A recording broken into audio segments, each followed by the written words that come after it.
சளி, இருமல் இதெல்லாம் வந்துடுச்சுன்னா உடனே மருத்துவர்கிட்ட போகாம நம்ம வீட்டில் இருக்கிற பொருட்களை வச்சு எந்த பக்க விளைவும் இல்லாம குணமாக்க முடியும். அடுப்புல ஒரு அகண்ட பாத்திரத்தை வச்சுக்கோங்க. அதுல 1.5 டம்ளர் அளவுக்கு தண்ணீரை விட்டுக்குங்க. ஒரு சின்ன துண்டு லவங்கப்பட்டைய இதுல போட்டுக்குங்க. 4 கிராம்பை எடுத்துக்குங்க. இத கல்வத்துல லேசா நசுக்கி இதுல சேர்த்துக்கணும். சின்ன துண்டு இஞ்சிய தோலை நீக்கிட்டு கல்வத்துல போட்டு நசுக்கி இதுல சேர்த்துக்குங்க. 10 மிளகை எடுத்து வச்சிருக்கேன். இதையும் லேசா கல்வத்துல நசுக்கிட்டு சேர்த்துக்க. 10 துளசி இலைகளை தண்ணீர்ல நல்லா அலசிட்டு சுத்தம் பண்ணி வச்சிருக்கேன். அதையும் இதுல சேர்த்துக்கிறேன்.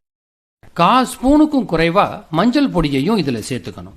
2 ஏலக்காயை எடுத்து லேசா தட்டி இதுல சேர்த்துக்கிறேன். 1.5 டம்ளர் தண்ணீர் 1 டம்ளர் ஆகிற வரைக்கும் கொதிக்க விட்டு இறக்குற சமயத்துல கருப்பட்டி இல்லைன்னா நாட்டு சர்க்கரையை சேர்த்து ஒரு நாளைக்கு 2 வேளை காலை மாலைன்னு 4 நாள் குடிச்சிட்டு வாங்க. சளி இருமல்லாம் இருந்த இடம் தெரியாம போயிடும்.